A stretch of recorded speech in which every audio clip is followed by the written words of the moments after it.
Hello, Emilio. Good afternoon. Hello, Kiko. A big hug. Good afternoon, and delighted to share another monthly meeting with you. Yes, this time the meeting in October is titled Talking Seriously About Consciousness and Spirituality. Don't get confused and learn to differentiate them from beliefs and involutive, Luciferic, Alemanic, New Age, and spiritual supermarket influences. Go ahead, Emilio. Thank you. Very well, Kiko. Let's get to it.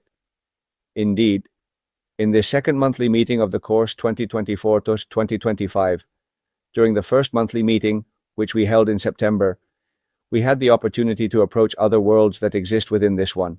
And in this second meeting, we are going to talk seriously, effectively, and rigorously about spirituality and consciousness, as well as the interferences that occur within them, with content that we could call involutive, where in the title of the meeting, we have framed influences as interferences, Luciferian, Aramanic, from the New Age, and from the spiritual supermarket. All of this is what we are going to develop first in this presentation session. For my part, you already know approximately 2 hours of presentation. You will logically receive not only the video of this presentation, but also the text, indeed a text that has 23 pages, where all the content that I am about to present will be developed. And as we all know, in exactly 2 weeks, therefore on October 17th, we will have the opportunity to have a new session, also lasting 2 hours, perhaps a little longer depending on the number of questions that arise, specifically aimed at answering your questions and also reflecting on your contributions and thoughts. So friends, thank you very much for your participation. Thank you very much for your presence from so many corners of the planet, from so many places in this beautiful world. And we are going to dive right in. We are going to talk about spirituality, consciousness, and involutive interferences. From there, the outline I'm going to follow, which is the same as the one you will find in the text that Kiko will send you, is that the first thing we are going to do, necessarily, even if it is in a very synthetic way, in fact, is to talk about spirituality. What is spirituality? There we will also have the opportunity to make some mention of religion and transcendence, as we will see now. Likewise, along with spirituality, and in line with the title of the meeting, we will talk about consciousness and its connection to unconsciousness, as well as the so-called collective unconscious and the so-called collective conscious.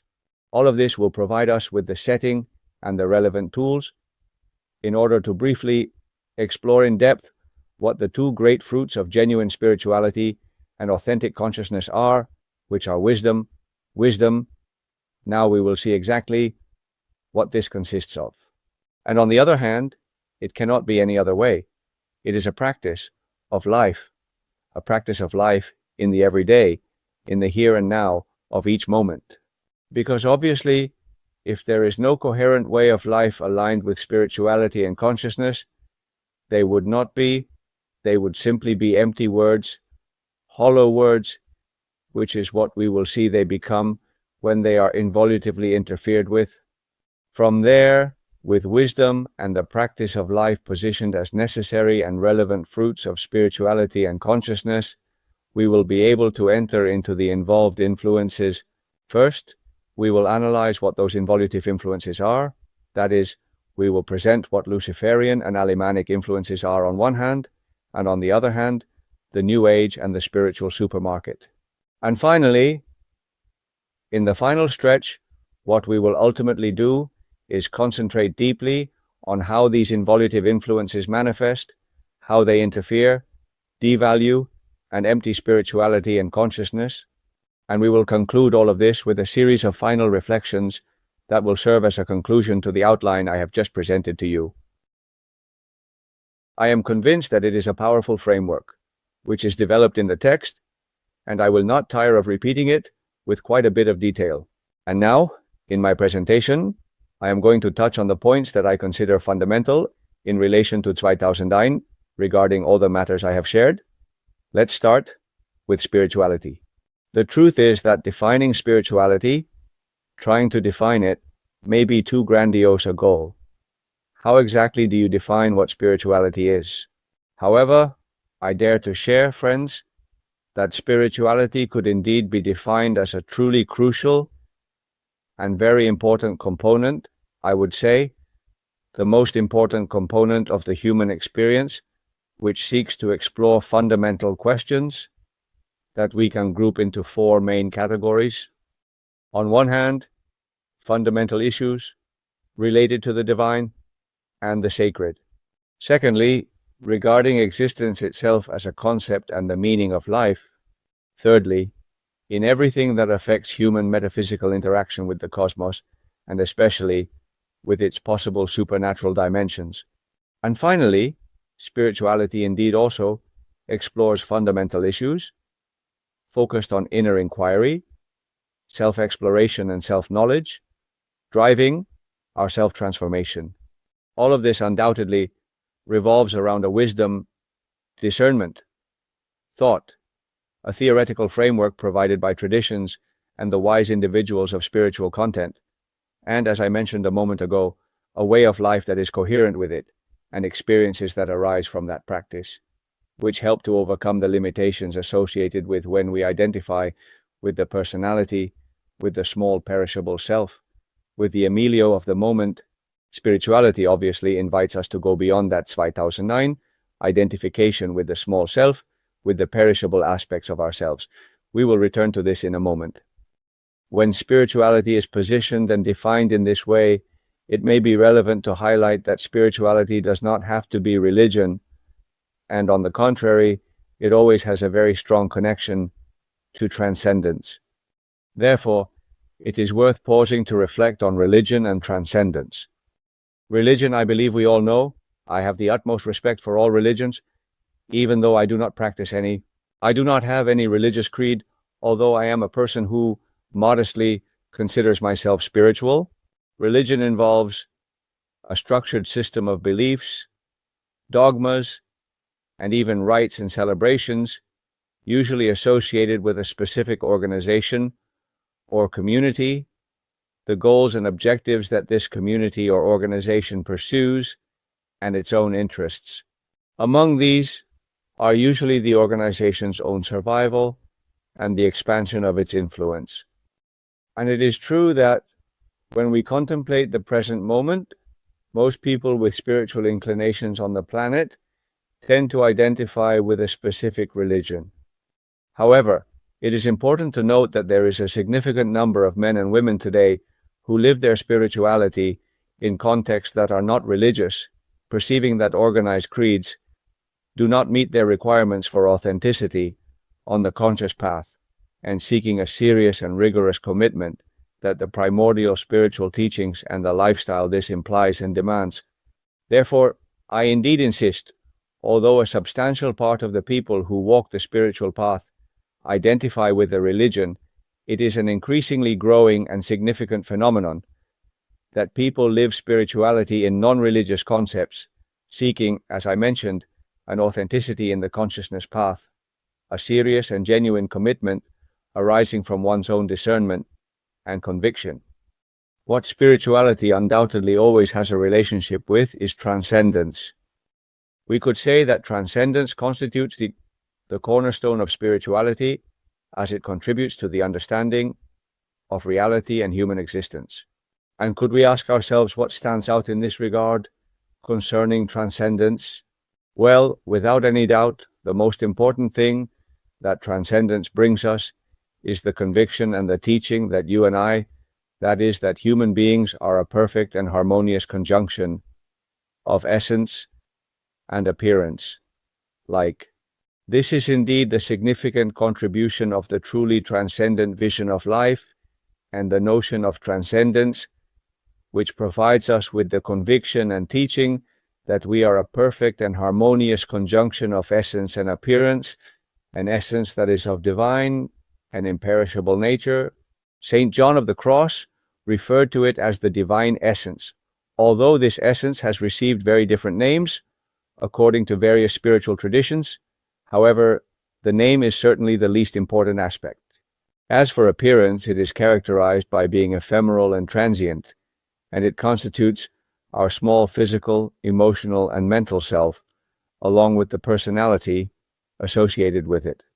Therefore, the essence, we could say, is formless and is related to being, what we are, beyond the incarnation we are in now, beyond our transient character and personality. That which does not really have form and is related to being is the essence.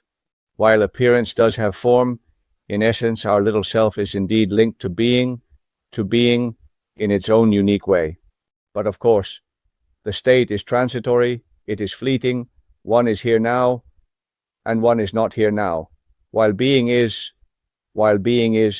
and as you know, I like to make it even easier to understand by saying that our appearance is the car, that little physical, emotional, and mental self, and the personality associated with it is the car, while the essence is the driver who embodies in the car to experience the human experience. And this leads us to a series of fundamental consequences. This connection of spirituality with transcendence leads us to understand three very significant things. First, friends, in the being that we are, in the essence that we are, beyond where we currently are, in the essence that we are immortal. We are immortal, and there is our little self. We will talk about this later. One of the symptoms of involutive interferences being very busy and obscured by longevity, living many years. Well, which is very good, but let's be careful not to turn it into an obsession, because we are talking about prolonging existence, being in this personality, in this character, because what we are is already inherently immortal, which goes far beyond any type of longevity. This is a direct consequence of the intimate connection between spirituality and transcendent vision, between spirituality and transcendence. Likewise. And secondly, the second consequence of this intimate connection between spirituality and transcendence is realizing, becoming aware, that the fullness of human life lies in living coherently and consistently with our genuine perishable being. That is what gives us fullness. When we become engrossed in being, when we are focused on the car but forget the driver, that fullness becomes impossible, and we go through life lacking the conscious control of the driver like a crazy car. I would say we are in survival mode, seeking a theoretical happiness that, at best, consists of moments of well-being that, as their name suggests, are here one moment and gone the next. And discomfort even appears with distrust towards life, with fear in the face of life. The fullness of human life indeed teaches us that spirituality and transcendence inevitably consist of living in coherence and consistency with our genuine imperishable being. To truly embody in our lives the essence and presence of who we indeed are, so that our daily existence is inherently infused and naturally guided by the presence of what we genuinely and undoubtedly are authentically.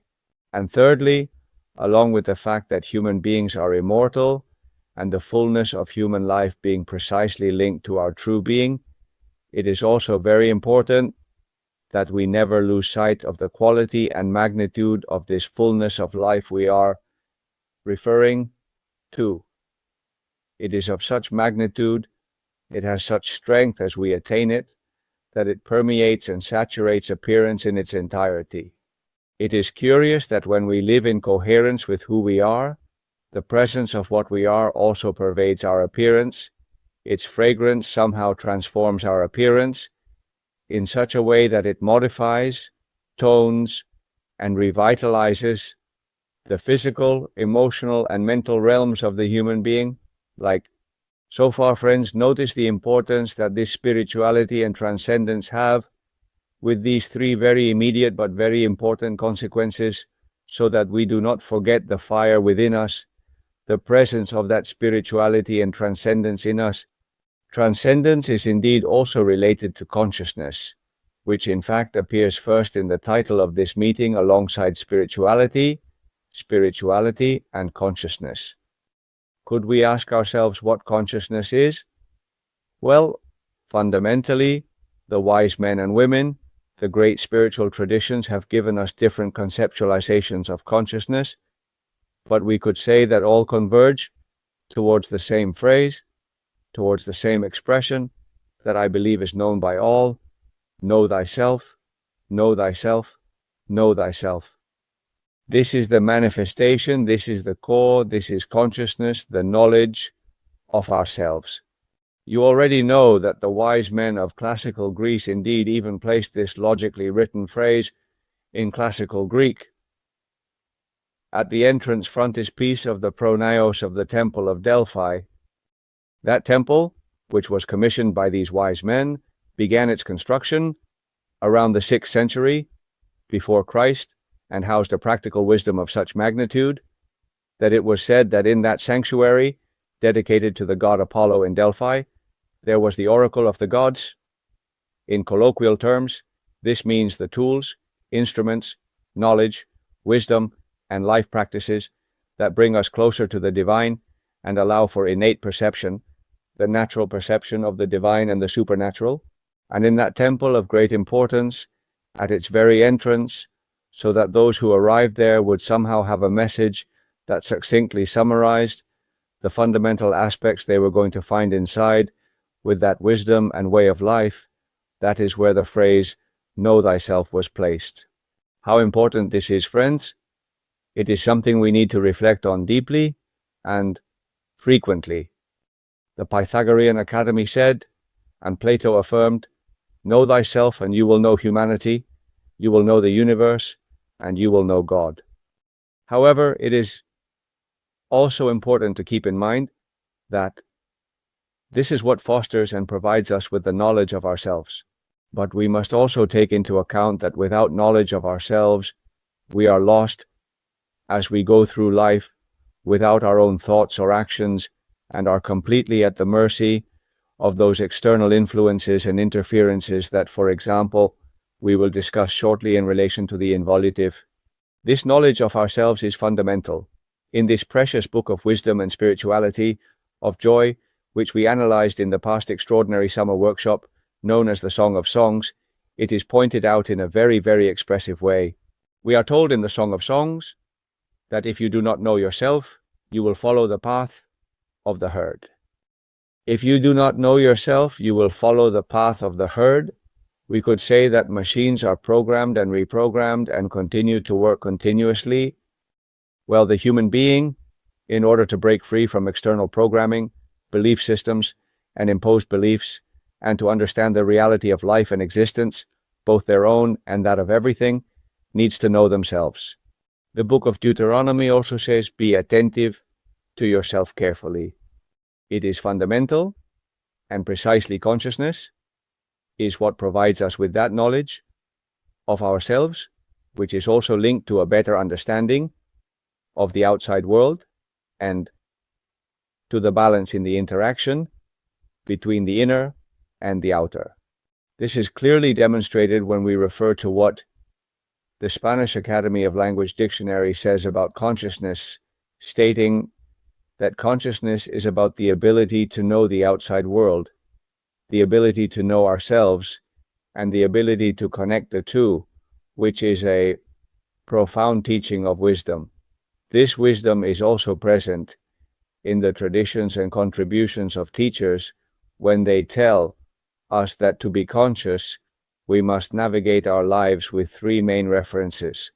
First, the knowledge of ourselves, which is the inner gaze, the perception beyond appearance we are an essence, the perfect conjunction we are as human beings between essence and appearance, getting to know ourselves, perceiving what moves within us, perceiving what moves in our physical, energetic, emotional, and mental world, understanding our personality, and from there, under the fragrance and fullness of the presence of what we are, gradually achieving that increasingly harmonious vehicle, more and more in balance, and with a greater capacity to be of service to what we truly are. All of this has to do with the inner gaze, with the consciousness 2000 related to the knowledge of ourselves. But of course, we shouldn't stop there. There has been a friend in the chat before the start of this meeting who reminded us of a very, very significant teaching of Christ Jesus that says, the truth will set you free. One must have a thirst for truth, and we need to direct that thirst for truth both inward and outward.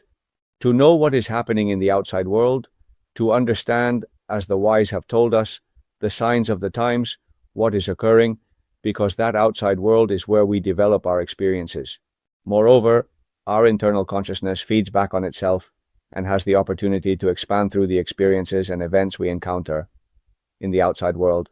Therefore, with the inner gaze, the outer gaze, and finally, both in balance.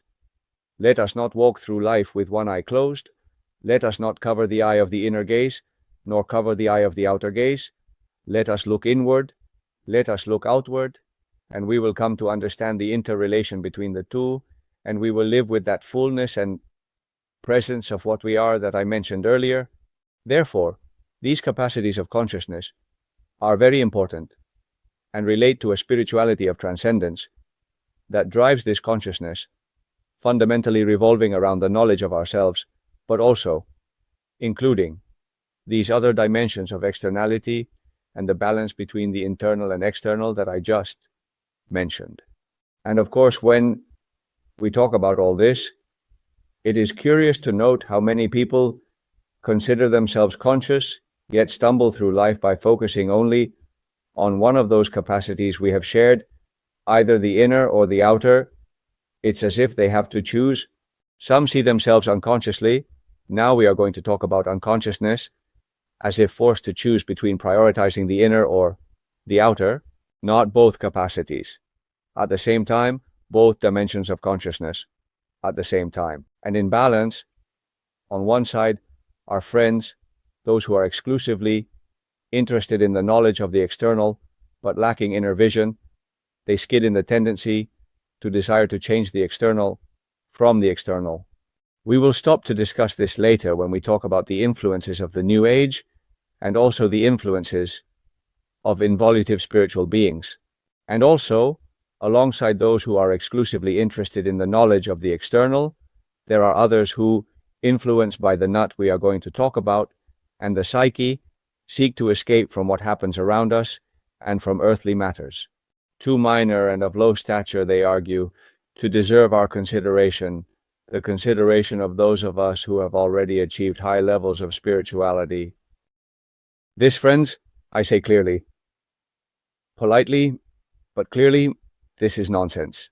When we fall into this kind of conjecture, it would be wise to remember the life and work of the masters of all times and cultures, and to see to what extent, even at the cost of giving their own lives, their social commitment, their actions in and on the world, and their application of the famous Hermetic principle of as above, so below, and vice versa, reached. All these masters were clear examples of how to harmoniously combine the three mentioned capacities and exercise. Genuine consciousness, thus precisely avoiding slipping and falling into unconsciousness. 2009. Unconsciousness has many manifestations. It has always had them and continues to have many manifestations today. However, at this moment, unconsciousness fundamentally relates to the fact that we live and coexist with a society that has killed God. We have already shared this in other monthly meetings, and that expression from the German philosopher Friedrich Nietzsche, we have killed God. This society has killed God, which, as we have also shared on various occasions, does not mean that we strangle a bearded man who lives beyond the sun. No, this expression of killing God is referenced the expulsion of the transcendent and the expulsion of everything related to a perspective on life that allows us to gain a perception of divinity and the supernatural. The society that kills God expels the transcendent, banishes the transcendent, and chains and imprisons itself within the bars of materialism. And we are in a society, this is the predominant characteristic of this society, that has killed God. We will refer later to the fact that while coexisting with this society, we should not fall into collusion. This is fundamental. This is the society we live in, a society that has killed God, which is reflected in a multitude of paradigms, belief systems, ways of life, and patterns of living. Well, that is there.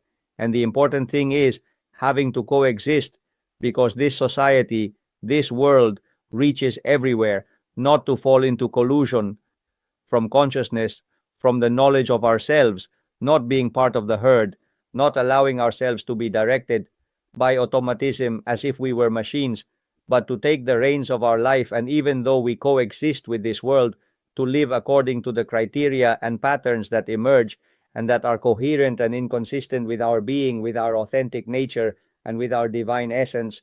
And it must be taken into account that this unconsciousness in which we find ourselves, this society that kills God, drives the so-called collective unconscious. The collective unconscious is related to all those paradigms, all those belief systems, all those patterns and life guidelines that unconsciousness promotes. And it is called the collective unconscious because it penetrates us and we don't even realize that it has entered. It's as if computer programming gets inside us. We live in a way programmed by what comes from outside. That is the collective unconscious. And we do not realize. We are not aware of what we are living, and we believe that we are truly living our life when in reality, we are not living any life because we are in survival mode, forgetting what we are, forgetting what it is, forgetting and losing trust in life with all that it implies. And from there, that crazy car enters into the most absolute drift that ultimately leads to a life, or that leads so many people to an empty life where pain and suffering have such a strong presence. The collective unconscious is related, therefore, to all that baggage that we internalize and that is imposed on us because there are hands, the involutive interferences interested in making it so, which are introduced through the pores of our skin and our mind. We live, believing that we are living our life when we are actually living it under the direction and control of those belief systems and paradigms that have been instilled in us. From there, it is also very important to keep in mind that alongside the collective unconscious, there is a collective conscious, and that collective consciousness is being built by all of us, as we take small steps of awareness on each person's path. When you, when I, take small steps of awareness, however modest they may be, however slight they may be, that oil, that light, becomes part of the collective consciousness. The collective consciousness makes it its own and expands, however modestly it may be, however slightly it may be. And of course, the path of consciousness and the spiritual journey is something each of us must undertake. But the collective unconscious, which I mentioned earlier, the stronger it is like a headwind. It cannot prevent us from walking the path of consciousness and the spiritual journey, but it makes it more difficult, while the collective conscious is the favorable wind. In these times, we are living in a society that has killed God and also a human generation, as taught to us by Christ Jesus, which is in its final process. We do not know when this human cycle will end, but we know that we are in the final stretch of this human cycle. And in these moments, how beautiful and powerful it is, friends, to realize that when you, when I, modestly take a step on our path of consciousness and on our spiritual journey, we are contributing to a collective consciousness that increases its power and acts as a favorable wind. For all the people who are also on the path, of course, they have to be on the path. If they are stiff, if they are distracted and entertained, if they are engrossed in the dynamics of materialism, then the favorable wind of the collective consciousness will do little to change that. But for all the people who, at whatever pace and in whatever way, are advancing or want to advance, our will to move forward on the path of consciousness, the collective consciousness that we nurture together, no matter how modestly, is like a favorable wind that helps us on our journey. It is very important to always keep this in mind.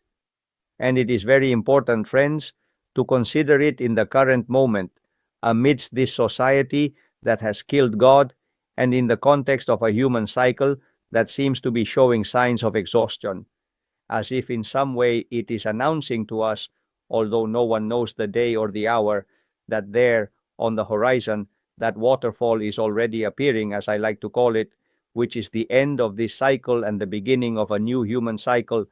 And look, friends, we have talked about spirituality, we have talked about transcendence, we have talked about consciousness. They are the three great bastions that we would do well to establish in our lives.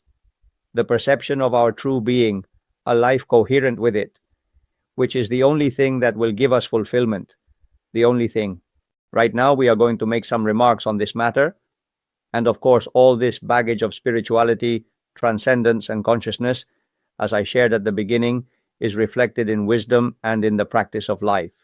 The wisdom that has been accumulated thanks to all the incarnated souls who, generation after generation, have shaped this wisdom, a wisdom that some call primordial wisdom, perennial philosophy, and which is somehow present as if in the background of all spiritual traditions, of all transcendent philosophical schools. In the text that you will receive tomorrow, I also take the time to develop some fundamental characteristics of this primordial wisdom, of this perennial philosophy. But it is very important to realize that we have a baggage of wisdom, not of knowledge, because wisdom, as we will now say, must be linked to a practice of life. It is not merely theoretical knowledge, but a profound wisdom where we realize that there is a common core of knowledge present in the philosophy and spirituality of all humanity, which remains intact throughout history and also grows and expands as wisdom over time. It is that wisdom which shares and disseminates the vision of the human being endowed with the imperishable essence we have been mentioning, even though we may have an ephemeral and transient appearance. And it is the wisdom that provides us with the supports of reasoning, logic, and discernment, to seek the truth, to seek more than what we can observe at first glance. This something more is what gives meaning and value to each person's life, providing the precise perspective for understanding the events we witness in time and space, and shaping the core axis around which spirituality, philosophy, and science revolve. Because this wisdom that has been accumulated along the conscious path of humanity throughout the centuries, eras, and cultures shows us the intimate connection between spirituality, philosophy, and science as they all manifest that search for truth. Because the goal of each of these three pillars, spirituality, philosophy, and science, is identical: to reveal that reality which lies beyond the material and is found in the essence of the human being, life, and the cosmos. And this perennial wisdom, this primordial wisdom, is there at our disposal, friends, thanks even to technology. Today we have it more available than ever. Today it is extremely simple. Things that were once very complicated, we can now access the contributions, the texts, the documents, and the teachings of those masters, those wise individuals, from those serious spiritual traditions, and those transcendent philosophical schools. Today it is very simple, very straightforward. Of course, if you have the will, if you have a thirst for truth, we will talk about it immediately. If not, then no. If not, evidently not. But how beautiful it is when we begin to realize that this wealth of wisdom, which has been shaped by conscious beings, by conscious human beings who have had the generosity to share it, is at our disposal. And we have it at our disposal, not to know it intellectually, but to integrate it, to make it our own. Indeed, in order for us to integrate it and make it our own, the teachers have told us that three requirements must be met through the practice of life that I will now refer to. And the first requirement is to have a transcendent vision of life and existence. If you do not have that transcendent vision, it is hardly possible for you to make that baggage of wisdom I am referring to your own. Likewise, I just mentioned it, thirst for truth, because indeed, the truth is what sets us free, as stated in the Gospel of John, but Christ also indicated to us, keep asking and it will be given to you, keep seeking and you will find, keep knocking and the door will be opened to you. That persistence, that continuation on the path, let this not be just pecking here and there, like the New Age and the spiritual supermarket. Let this not be occasional pecking. No, no. May this thirst for truth illuminate our lives and lead us to continue asking, continue seeking, and continue calling, for wisdom will open up before us. That thirst for truth, along with the transcendent vision of life. And the third requirement is simplicity, friends.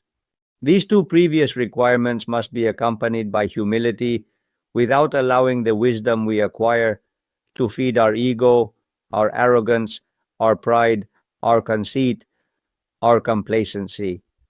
It is also well expressed by Christ Jesus when he addresses the Father, saying, Father, Lord of heaven and earth, I thank you because you have hidden all this from those who consider themselves wise and learned, and have revealed it to the simple. To those with a transcendent vision of life, who thirst for truth and walk the spiritual path from simplicity, without allowing the ego, with its arrogance, pride, conceit, and self-satisfaction, to come into play. And that wisdom, moreover, in order to be true wisdom and not mere knowledge, must be linked to the practice of life, a way of life that we can directly define with the need to be born again, to be born again. There is no other way, friends. Spirituality, transcendence, consciousness, and the wisdom that derives from all of this must be intimately linked to a way of life that can be defined very precisely and profoundly as being born again. Thus, Christ Jesus calls it in his famous dialogue with Nicodemus, which appears in the Gospel of John. Nicodemus, one must be born again. And to be born again, friends, means not returning to the womb of our mother, as Nicodemus asks in the dialogue, how can I return to my mother's womb? No, to be born again does not mean going back to the maternal embrace. To be born again means first to die to one way of life, and then to resurrect and be born into a different way of life. I don't think it's difficult to understand at all. We have to die. We must die, friends. What do we have to die to? Let's confess it, let's acknowledge it.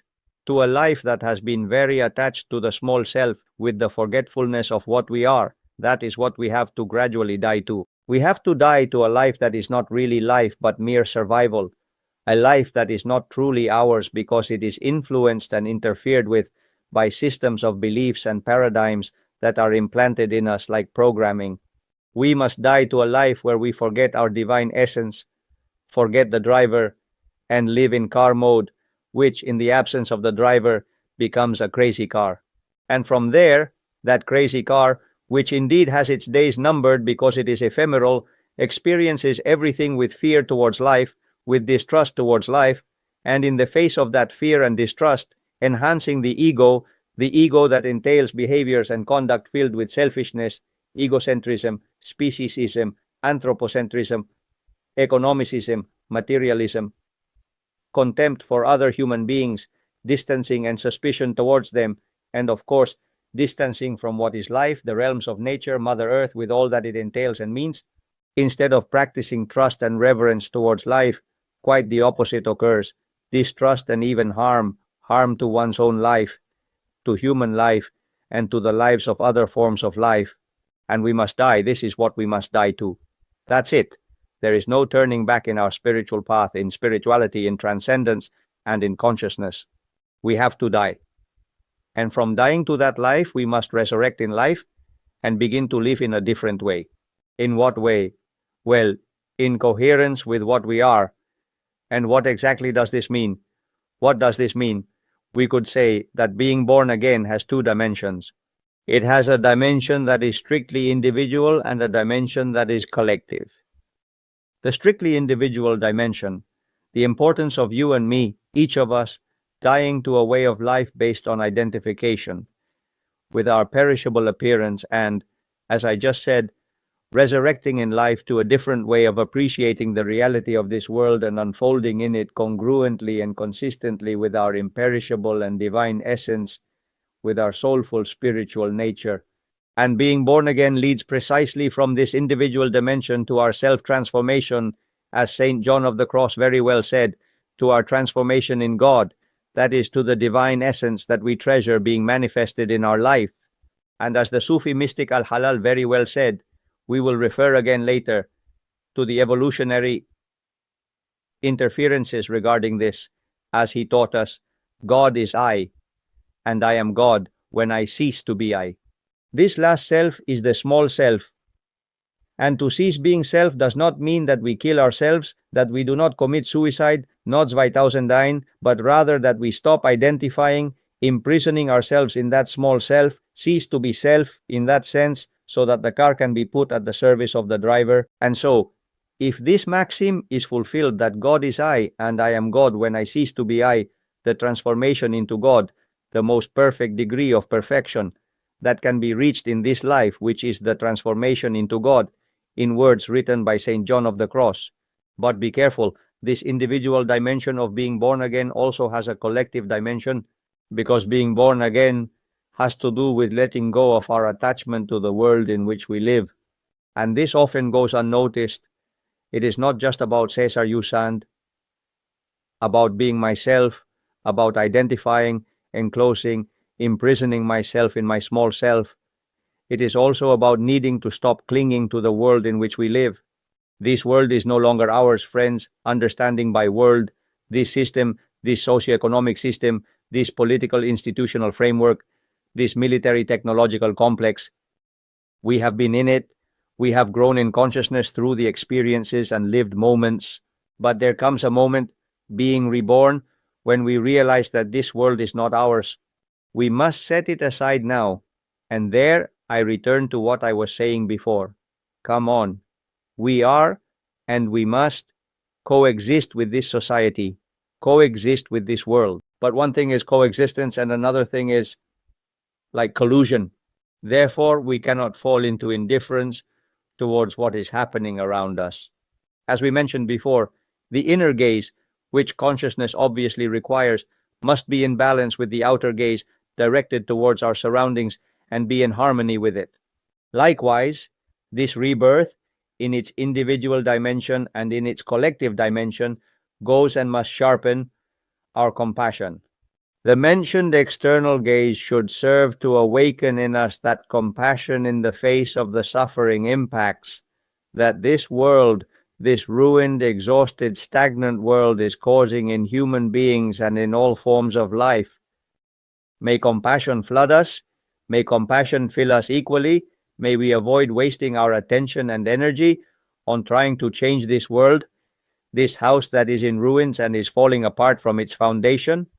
The conscious external gaze does not consist of reforming a world inevitably doomed to its end, but rather in understanding the signs of the times and from there acting to activate all our creative strength. In other words, from the understanding of the moment we are living in, we know that the evolutionary moment has arrived to enter a new stage of human becoming.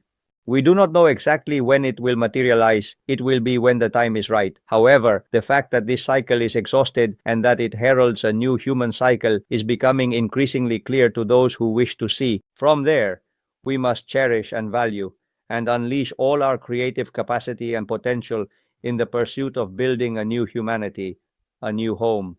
In front of this house, which is a ruin from its foundations and is falling apart, far, far from trying to renovate the kitchen, improve the bathroom, or make any kind of work on the walls or ceilings of the house. Far from that, we must put our creative capacity, our spirituality, and our consciousness at the service of building the new house, and that is a practice of everyday life.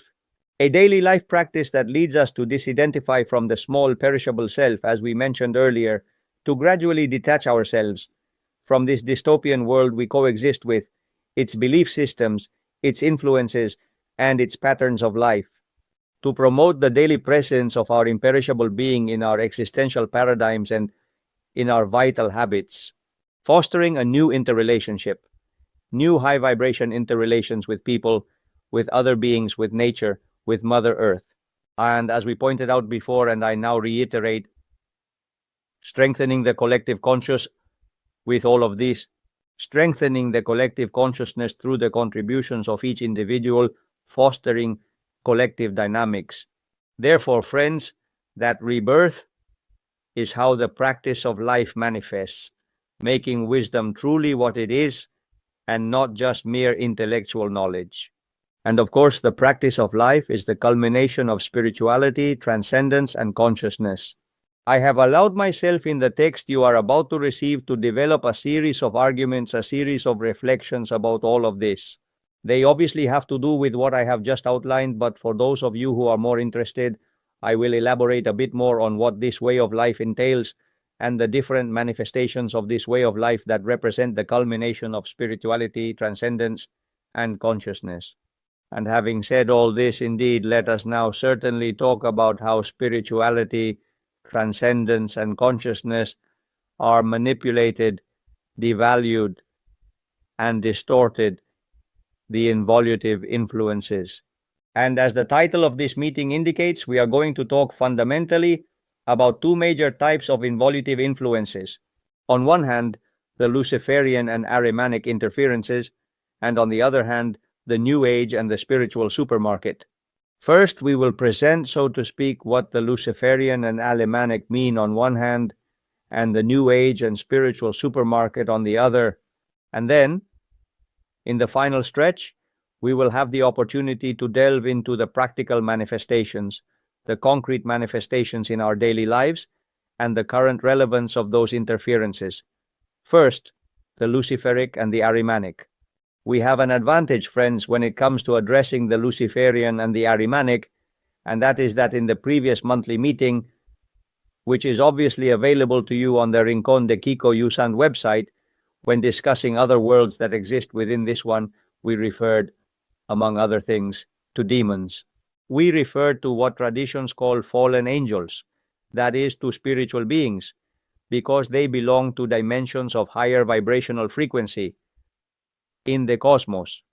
However, these spiritual beings fall vibrationally due to pride, and upon falling vibrationally, they still retain their spiritual morphology, just as a person who becomes a murderer still has a human morphology. Those spiritual beings that have fallen vibrationally maintain their morphology as spiritual beings, but due to the vibrational fall, they cannot continue in those dimensions, in those worlds of high vibration, and descend to one, which is this one we are in, and to a plane of the underworld of this one we are in, which the ancients called Tartarus. It is where, so to speak, they develop their life, they develop their day-to-day lives, and it is from there that they interfere in the human plane. We already explained in that past monthly meeting that the reason for this vibrational fall is pride. We just referred to the importance of humility and indeed simplicity. Of course, that simplicity is essential, and pride, 2001, as we also shared in the monthly meeting last September, is the last frontier of spirituality. There is a serious risk that as we progress on the spiritual path, we may start to believe it, to think that we are something, and that arrogance, that pride begins to appear, contaminating us and ultimately devaluing us, pulling down the vibrational frequency of our state of consciousness. That was exactly what happened to these fallen angels, as we explained in that monthly meeting. And returning to the phrase, God is I and I am God when I cease to be I, we could say that these spiritual beings seek, that they promote, is God, is I and I am God, without ceasing to be I, without ceasing to be I. It is the belief of being God, which is precisely, as we also shared at that monthly meeting, what the serpent, Satan, the leader of the fallen angels, throws at Adamic humanity at the first Atlantean generation, during the time that the books relate to Adam and Eve. It is not referring to two individuals, it is mentioning humanity, at a specific time in its development, specifically in the first generation of what we know as Atlantis, and it confuses them, deceives them with the belief of being like God. God does not want you to eat from this tree, because he does not want you to be like him. You can be like God, and that being like God has to do with God being I and I being God, without ceasing to be I. This pride, this arrogance, is what causes these spiritual beings, although their morphology remains that of a spiritual being, to fall vibrationally. Upon losing their vibrational frequency, they no longer have harmony, they are not in tune with those existential dimensions of higher vibrational frequency, and they must come to develop their existence and life in a dimension, this one, ours, which is wonderful.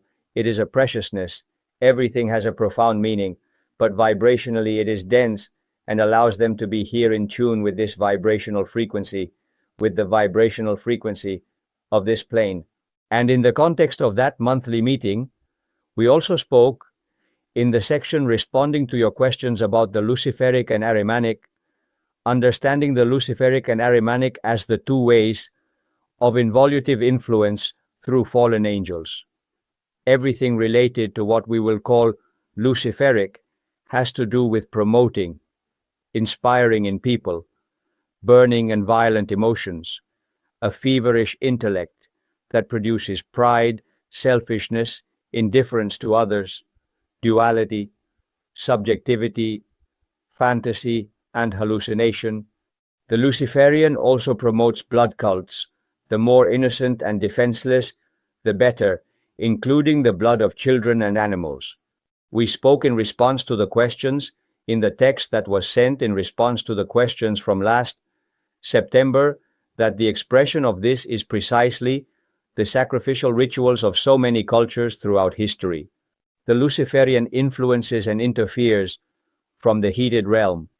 I insist, attempting to inspire in us burning, violent emotions, a feverish intellect, which in turn produces pride, selfishness, leading to a lack of concern for others, a dual vision of life, and a tremendous subjectivity in the perception of what is happening, thus promoting fantasy and even hallucination.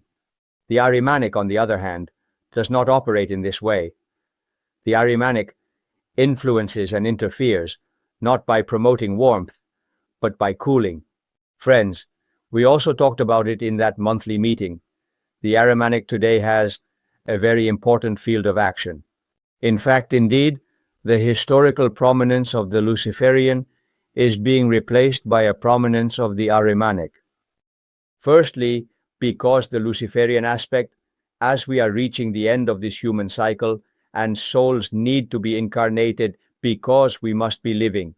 Through this phase, this process of the end of the cycle, that is why there are so many souls incarnated at present, which is why there are more than 8,000 million souls incarnated at present. So far, throughout the history of humanity, these 8 billion souls have been incarnating, but not all at once.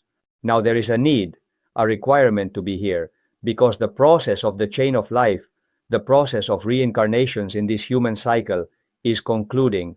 But of course, in the face of this enormous number of incarnated souls, using heat as a means of control, using heat as a means of dominance, becomes very complicated. And from the interference of involutive spiritual beings, a tactic and strategy is now chosen, not of heat, but of cooling. Cool the human spirit, like the cooling of the human spirit. And for that, technologies, which are neither good nor bad in themselves, depend on how we use them. We have talked about the role that technology can play in accessing the contributions of the wisdom of great masters. We are using technologies to maintain these monthly meetings. Technologies can be used in the service of consciousness, but be careful, in an involutive style. The opposite is attempted, that technologies are used not only to promote an abduction to the screen that keeps us there like zombies, not only to foster a mindless entertainment, a silly distraction about purely superficial and fleeting things, but also to promote technologies that distance us from one another, to separate us as human beings. And technologies should serve for the exact opposite. Modestly, what we are trying to do here has been discussed on various occasions. Here we have soul gatherings, and the souls are connected here.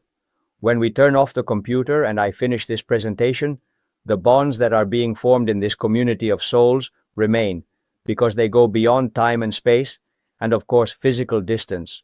However, use and the Ahrimanic within the involutive, what it aims for is that technologies are used in precisely the opposite sense, in the sense of distancing from others, also promoting distrust towards the other, and what is also linked to fear of the other, in favor of a theoretical security that perhaps the other provides, which ensnares, and all of this ultimately culminates in the virtual and the artificial, making us believe that we can live a life where we truly achieve happiness thanks to virtuality and what technologies artificially provide us.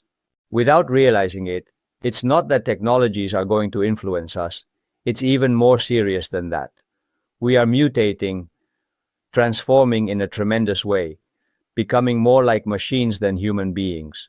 That is to say, it is not just that technologies influence us in the way we have just shared regarding the abduction of the screen, entertainment and distraction, the virtual and the artificial, the mistrust and the distancing between us. No, it's just that, in addition, we ourselves acquire tics, we acquire mechanisms, we acquire behaviors, we acquire habits and life patterns that are mechanical, that are characteristic of the machine, which are not characteristic of the human being, emptying the human being. And evidently, this emptiness of the human being, which is the great involutive goal, the emptiness of the human being is so that we forget what we are, to misplace our souls, which is its great goal, 2001, that when the cycle change occurs, this house finishes collapsing and the new house appears, which, although we may not realize it, we are already building together, and we are also building in the loving support of Mother Earth and, of course,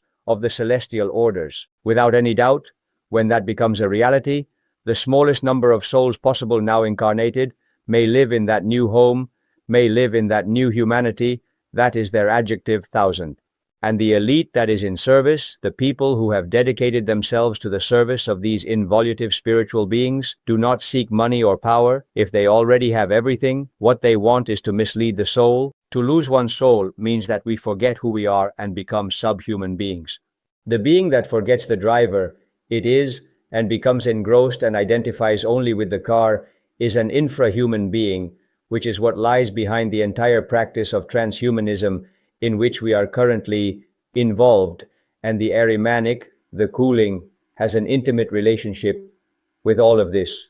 These are the interferences that we could call involutive from the perspective of spiritual beings, the fallen angels, the Luciferian, and the Ahrimanic.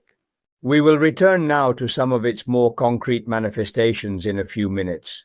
And in relation to the New Age and the spiritual supermarket, what exactly can we say about it?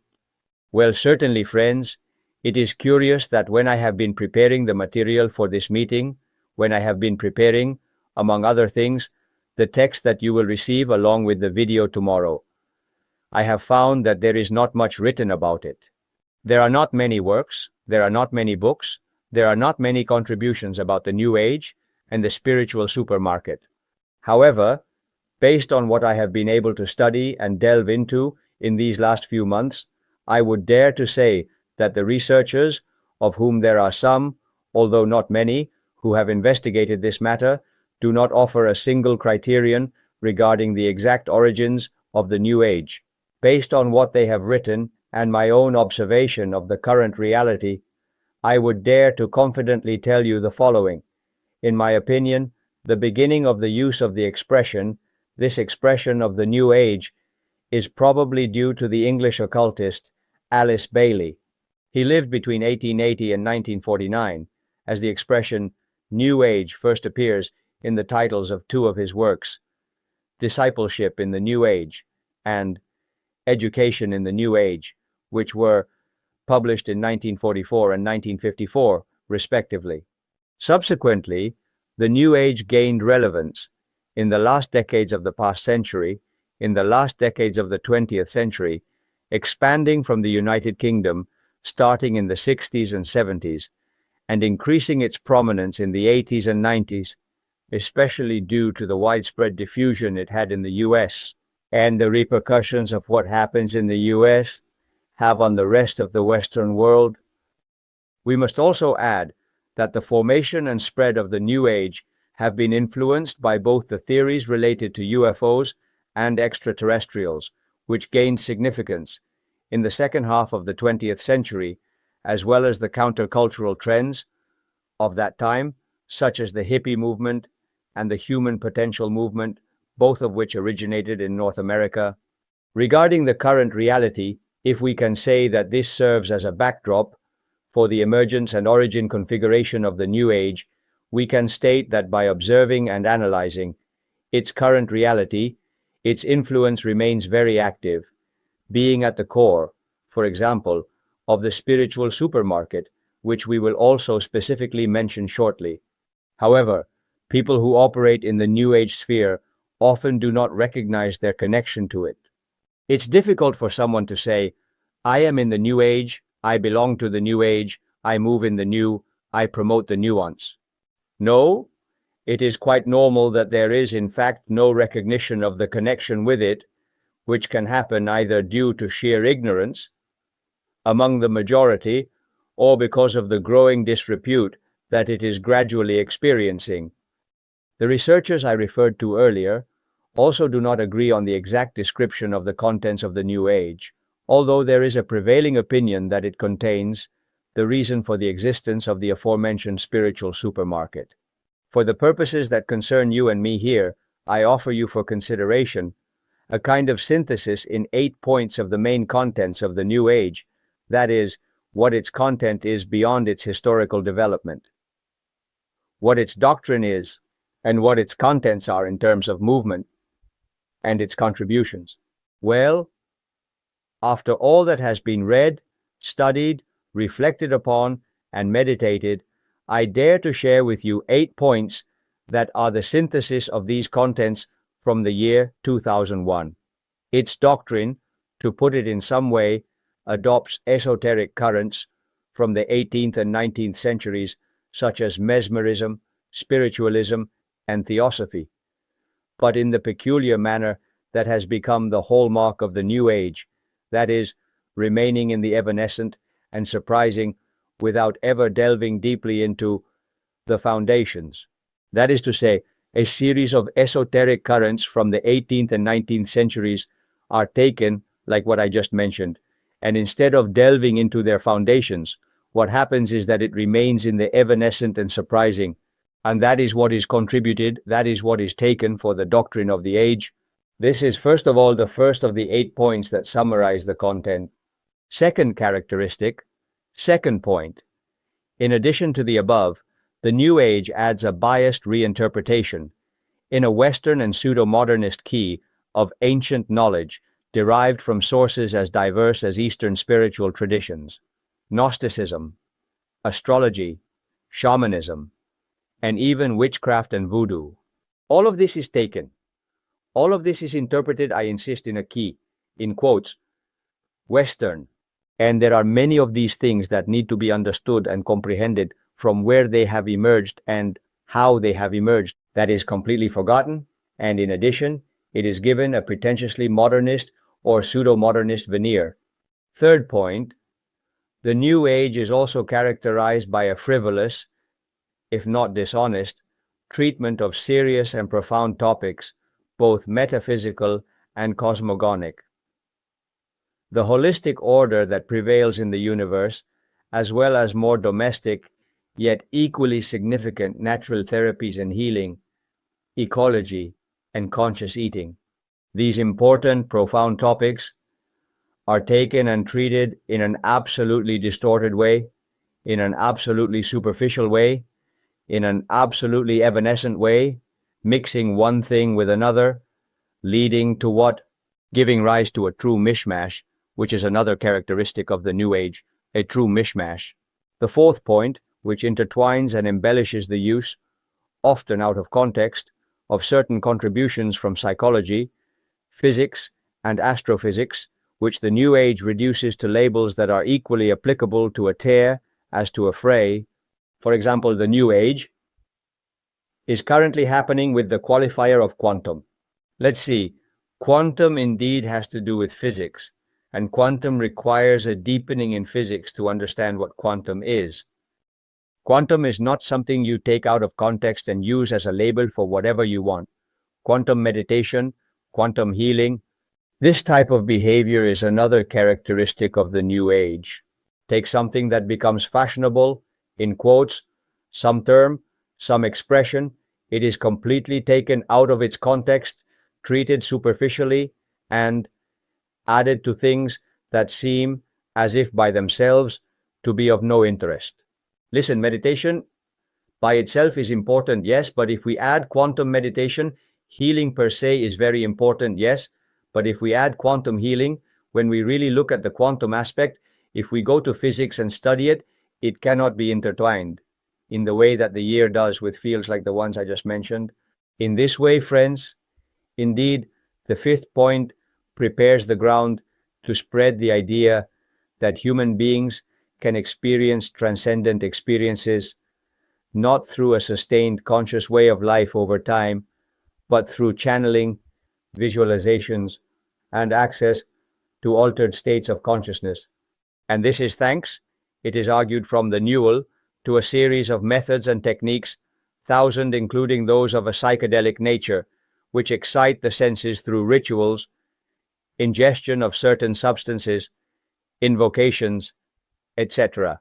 It is tremendous, friends.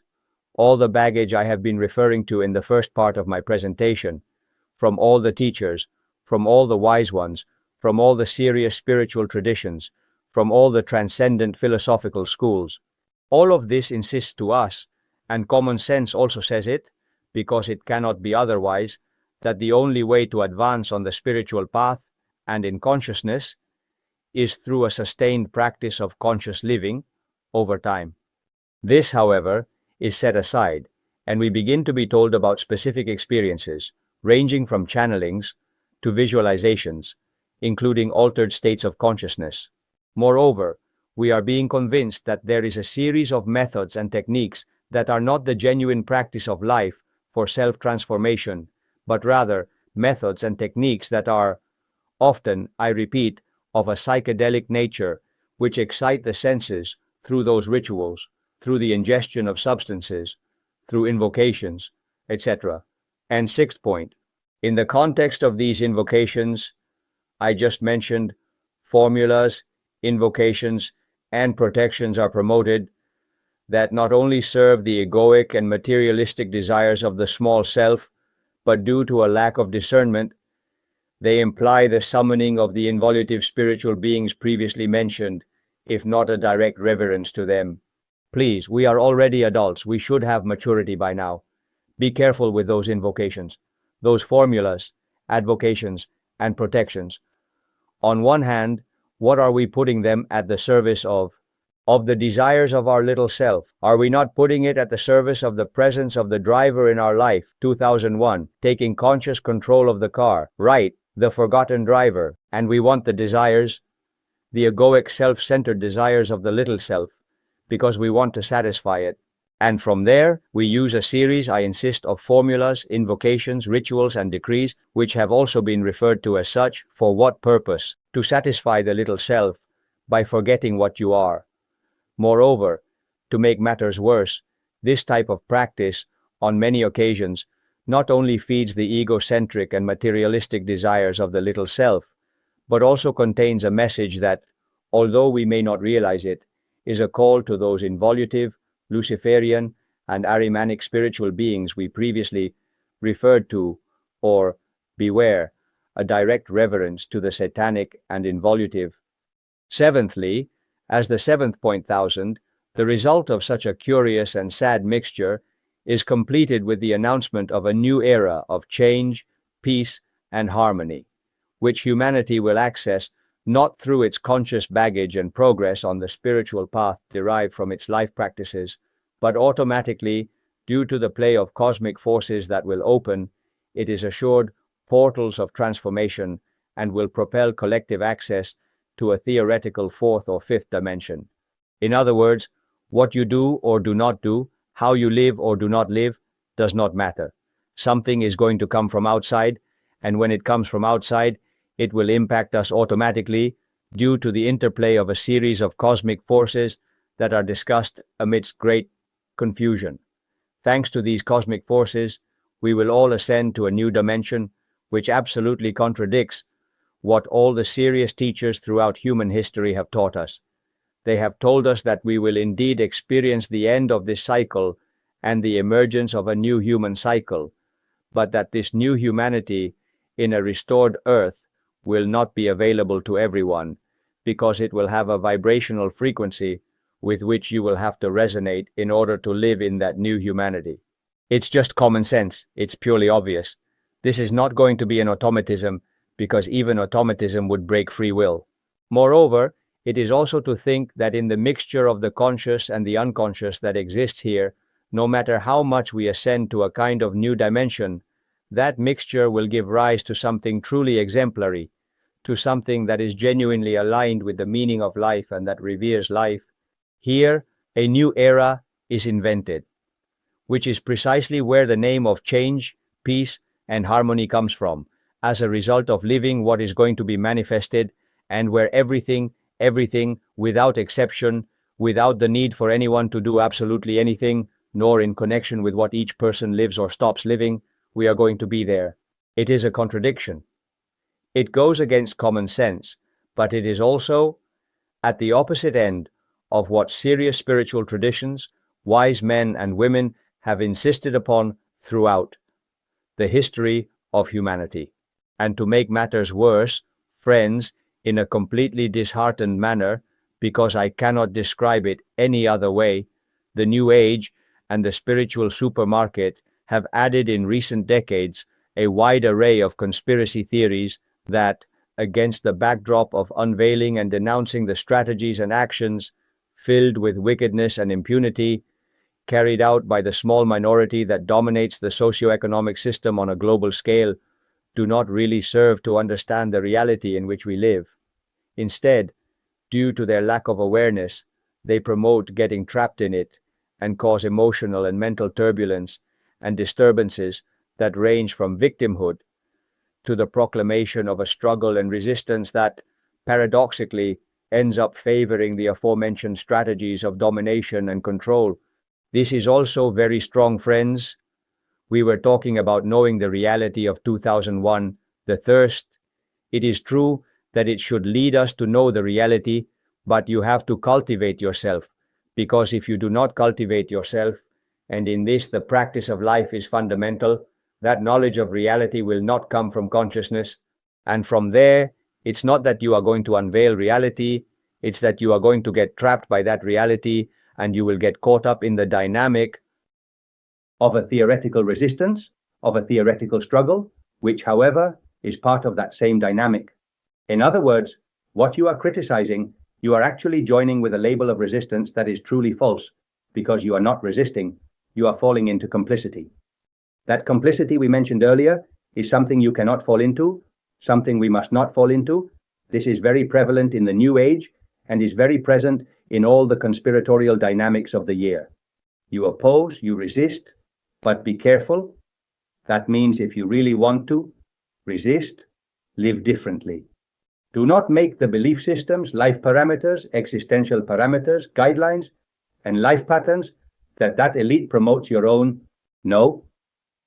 You say that you are in resistance and in the struggle, but you continue to live the same way, in the same life dynamic based on the cult of speed, in the same life dynamic of consumerism, in the same life dynamic of harming life in your diet, in the same life dynamic of trying to impose your criteria and thus exercising violence over others, in the same life dynamic concerning yourself that is causing you dysfunctions, imbalances, emotional and mental disturbances. We do not realize that this is not the way. We coexist with this world, using consciousness to understand and recognize the signs of the times. But yes, while coexisting, we do not fall into complicity. We live differently. Since the rebirth we previously mentioned, none of this happens in the girl. And why? Because it is not necessary to be born again. It is not necessary, friends. We can continue exactly the same. Let us not worry. We resist what is, and a cosmic force will come that will elevate us to another dimension at a certain moment. The truth is that if we analyze this with a bit of rigor, with a bit of seriousness, it first brings a smile. It seems like arguments from small children, and also, undoubtedly, sadness. Sadness arises from the fact that people who are somehow showing a willingness to open their antennas still fall into this mess, falling into the distraction that the New Age is promoting. Moreover, all of this that we have just discussed is presented within the framework of a spiritual supermarket that trivializes and commercializes spirituality and genuine consciousness, turning them into a hodgepodge of different matters and proposals.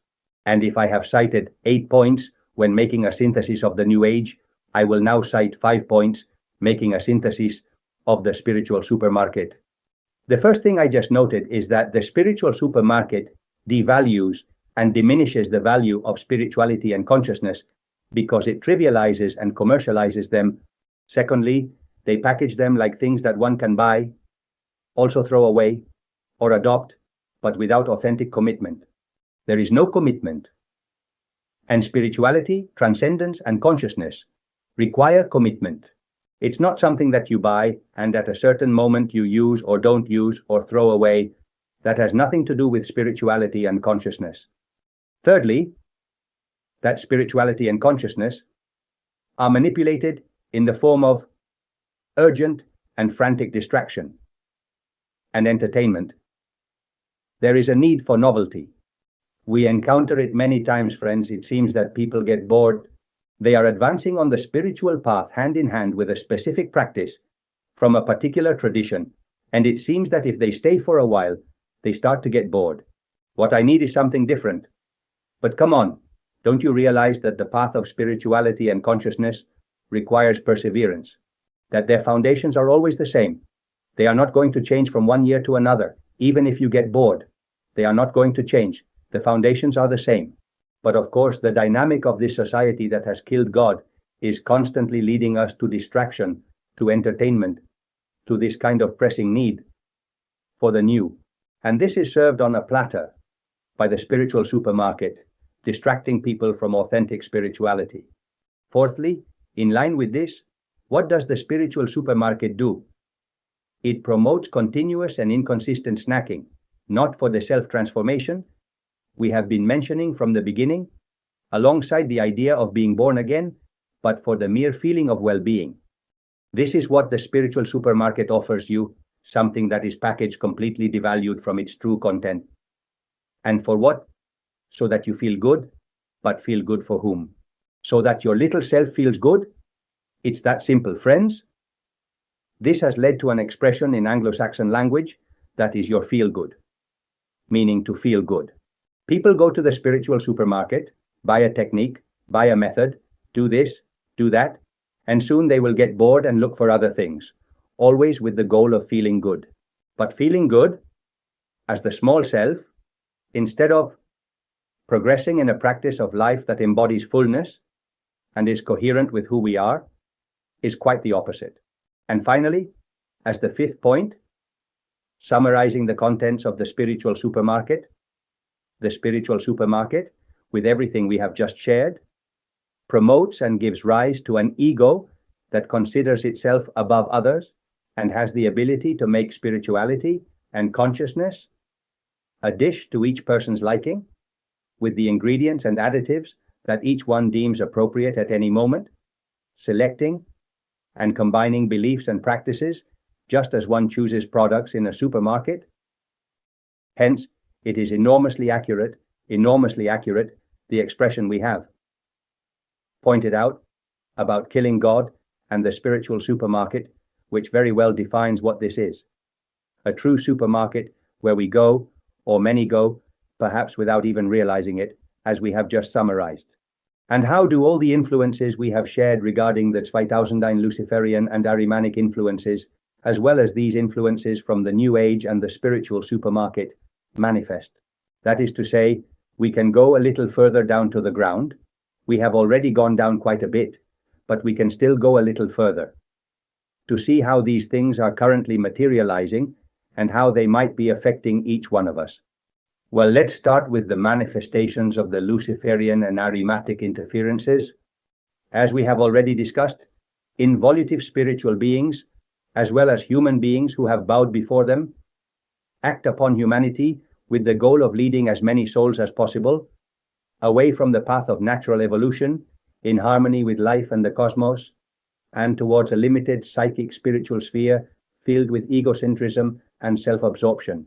These involutive spiritual beings know very well that the new cycle is not something that will happen suddenly and that plaf, we all ascend to the new dimension. No, they know perfectly well that a new human cycle will indeed emerge, a new humanity on a restored earth with a higher vibrational frequency. However, to live in that new humanity to participate in that new humanity, we have had to advance ourselves in our life dynamics, in our life practice. We have had to start building. It is not about building it completely, but about beginning to live with a minimum of coherence with what that new cycle will be. Involutive spiritual beings are fully aware that this is not about automatism, and because they know it is not about automatism, their great goal, 2009, is to mislead and confuse souls so that they stray from the path of natural evolution in harmony with life and the cosmos, which will make us participants in the mentioned and reiterated new humanity. Among the most prominent manifestations of their interferences is the elimination in people of the experience of the divine, with all its grandeur, replaced by materialistic reductionism. We have shared it in various monthly meetings, and many of us insist on it. In the last meeting we had in September, the perception of the divine, the experience of the divine, and the perception of the supernatural are within our reach. The human being who is distant, who has distanced themselves from themselves, who has distanced themselves from what they are, is the true meaning of the word sin, which, when written, for example, in Christian texts, is written in classical Greek with a word that literally means distancing. It does not mean guilt, it does not mean punishment. I say it is distancing. For example, is an arrow used that is shot and instead of hitting the target, it moves away, right? It hits the target and moves away, and it moves away more and more, and it moves away more and more. That distancing in which we have immersed ourselves is what has caused us to lose what is within our reach and what we can recover at this moment, which is the perception of the divine and the supernatural and the experience of the divine. Well, far from all that, the involutive spiritual beings with their interferences intend, want, and desire to kill God, the society that kills God. Now we are going to delve into this in a very curious way, aiming to completely eliminate from people this experience of the divine with all its greatness and have it replaced by a materialistic reductionism. Allow me to switch back to English, because in English there is an expression that defines very well how this reductionism is manifested, where the interferences of the involutive spiritual beings want to lead us. It is said in English, me, myself and I, me, myself and I. That is to say, translated into Spanish, I, myself and I, myself and I. We have shared that spiritual beings walk around with pride, and they themselves fall due to pride, pushing pride within us, making us believe we are the center of the universe. The earth is not, we already know that the earth is not the center of the universe. Galileo Galilei was almost killed for saying it, but today we know and admit that the earth is not the center of the universe. But there are indeed people who believe that they are the center of the universe, not the earth, but me. Me and mine, me, myself and I. Me, myself and I. And to better understand this, it is advisable to recall once again the phrase by Al-Halal, that phrase we previously quoted, that God is I and I am God when I cease to be I. Look, friends, because this is curious, this phrase obviously has three components. God is I am God. When I cease to be, God is I, and I am God when I cease to be. I. Are these the three components, right? Well, from there, under the Luciferian and Ahrimanic interferences, these interferences in the phrase create a chain of amputations, as if we had the phrase on the board, 2009, and parts of the phrase are being erased. The society that kills God first eliminates the third point, that is this idea of when I cease to be myself, this is eliminated. It is the first thing that gets erased in egocentrism, in unconsciousness. It is the first thing that gets erased from the phrase on the board. From there, once this is erased, how does the phrase remain? And God is me and I am God is how the phrase has been reduced. But of course, after this, God also acts at the beginning, because it is a society that kills God. Therefore, the first part, the first component, is also reduced, and it is reduced to the I am God. We have eliminated the God I am, we have eliminated when I cease to be me, and what remains? What was in the middle, the component that was in the middle. By erasing the first part and the third part, what do we have left on the board? What was in the middle? I am God. What is precisely I am God? What does Satan say to Adamic humanity in the phrase, you will be like God? You will be like God. Now, in third and last place, as we are saying that God has been killed, it also has to be erased from this little piece that we have left, the I am God. Here too, God must be erased. No exception can be made. And by erasing God in this I am God, what remains? I am. And this is what it leads to. This involutive interference ultimately brings people to the I am, and I am alien to any transcendent vision, which places the human being against the meaning of life and in mere service to the perishable self, in mere service to their small self, with the multiple egoic, egocentric, and materialistic implications that all of this entails. In this way, as we have thoroughly shared before, the human being becomes subhuman, in a sense, for they forget and reject their imperishable dimension, and thus the experience of the divine entirely and utterly disappears from their everyday existence, binding them to the mere desire for physical survival under the dominion of me, myself, and I.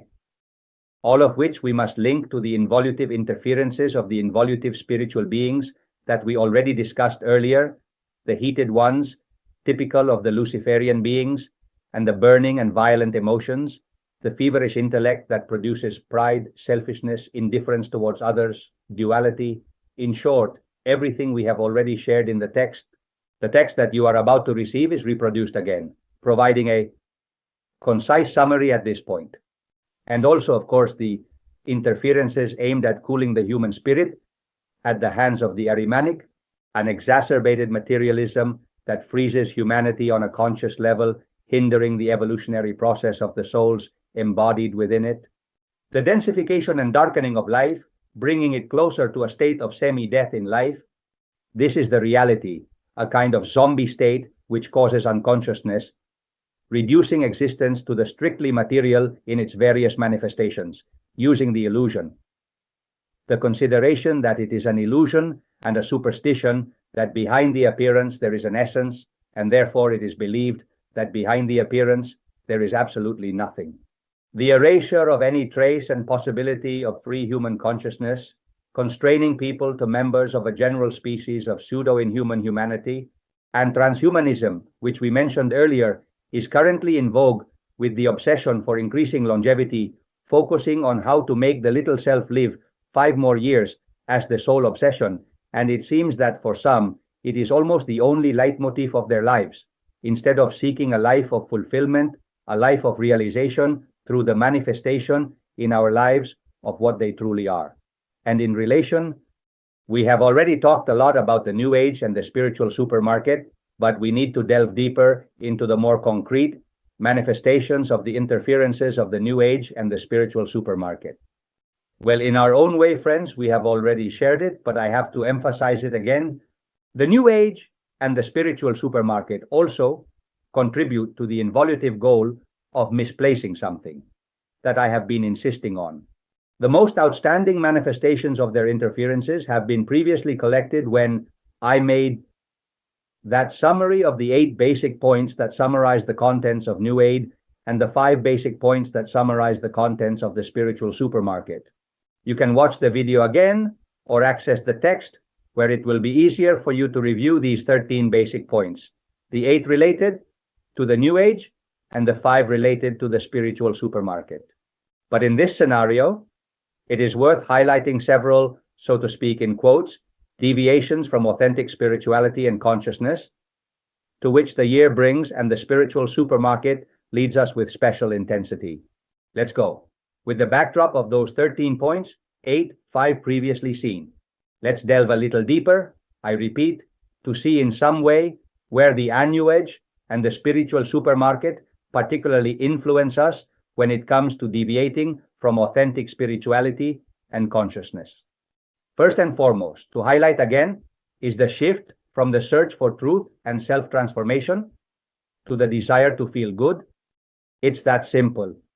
In all that world of the spiritual supermarket, in all that mess of the New Age, when we delve deeper, what is it that we are really searching for? We have clearly stated that spirituality and consciousness seek truth and self-transformation, In contrast, where does the New Age and the spiritual supermarket lead us? What desire underlies it? The desire to feel good. There is no other aspiration than to feel good. The to feel good we were talking about before. I1, feeling good, which is characteristic of the small self. What the small self enjoys, wonderful, is what we need to enhance. What the small self dislikes is what we need to avoid. And here a series of techniques, a series of arguments, a series of methods are provided to help you feel good. Who? Your little self.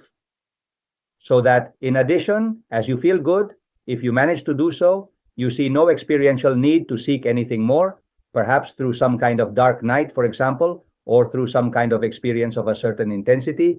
It leads you to reconsider life and to seek the truth of what you really are and what reality truly is.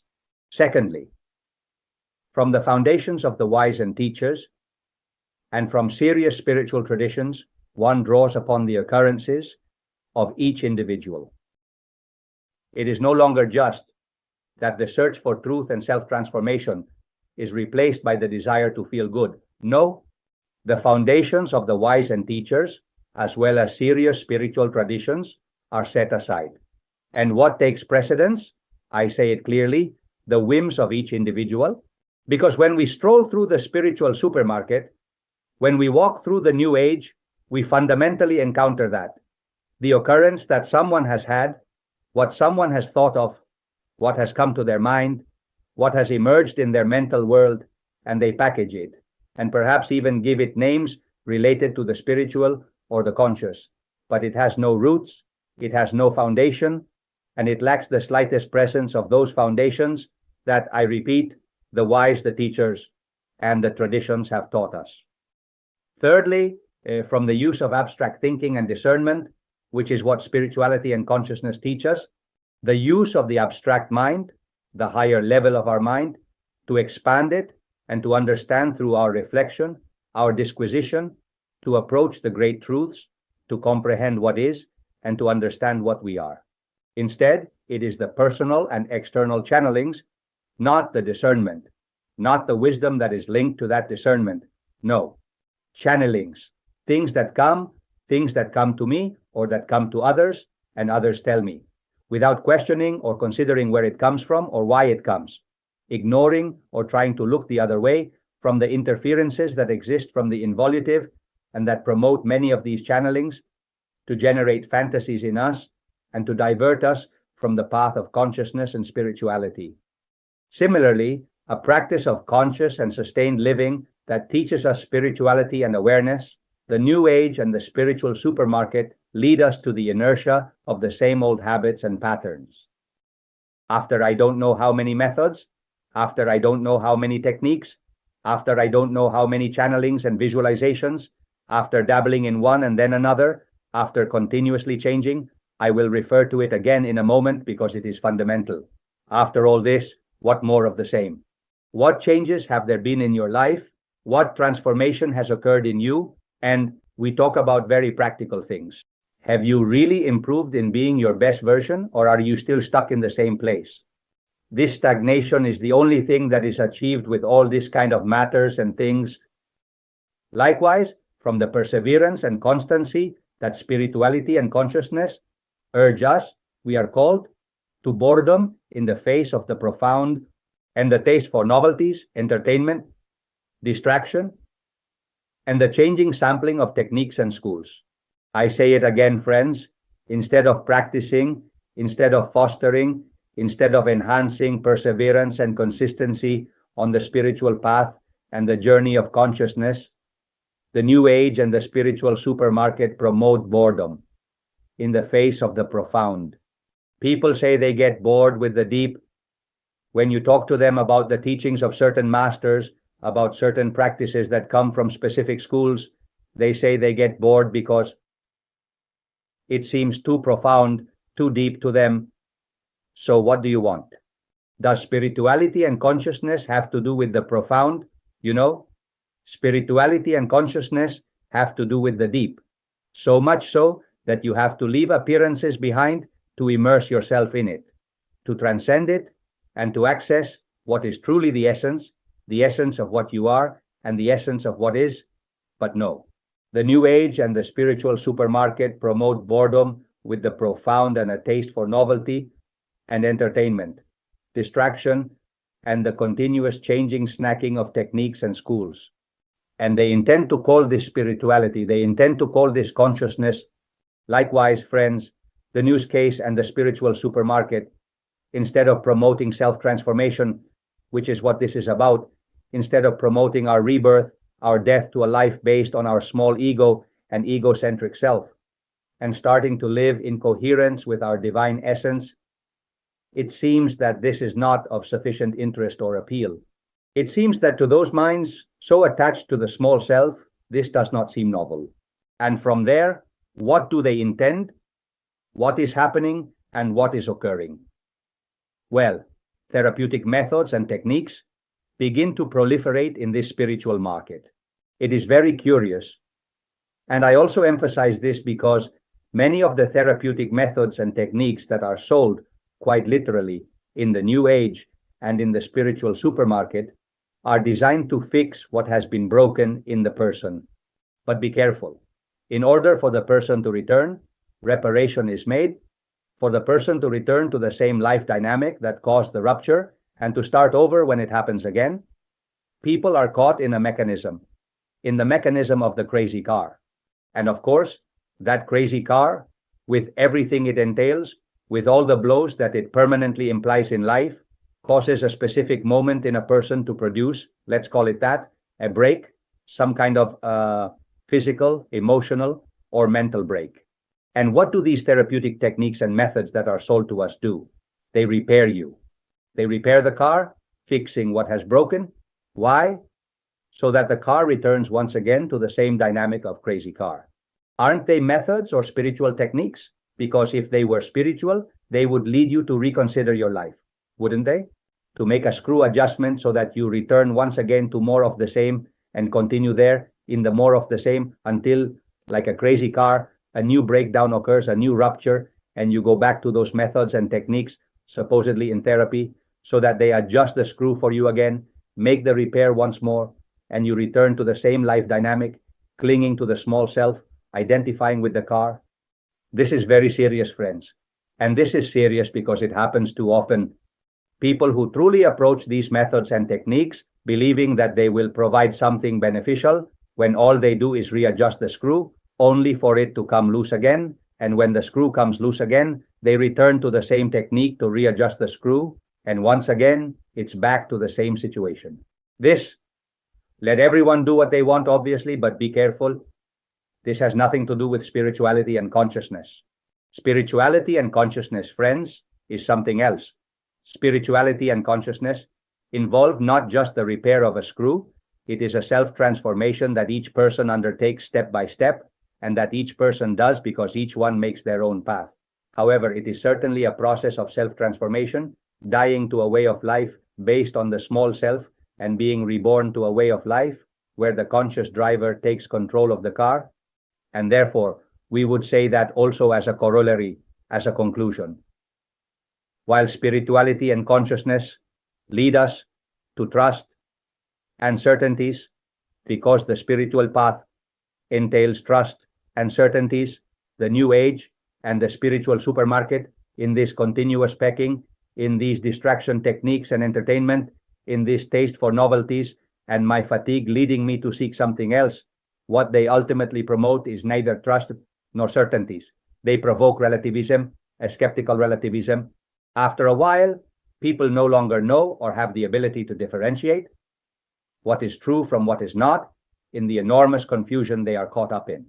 And unfortunately, they are not imbued with the confidence in life that makes us see that life always embraces us, that life is always pushing and in our favor on our spiritual path, so that we remember what we are, and that this memory is linked to a way of life that is increasingly coherent and consistent with who we are. And to conclude this presentation, which is also how the text closes, the reminder, friends, we started by talking about spirituality, transcendence, and consciousness. We have spoken about wisdom and the practice of life, which are the necessary and obligatory fruits of that spirituality, transcendence, and consciousness.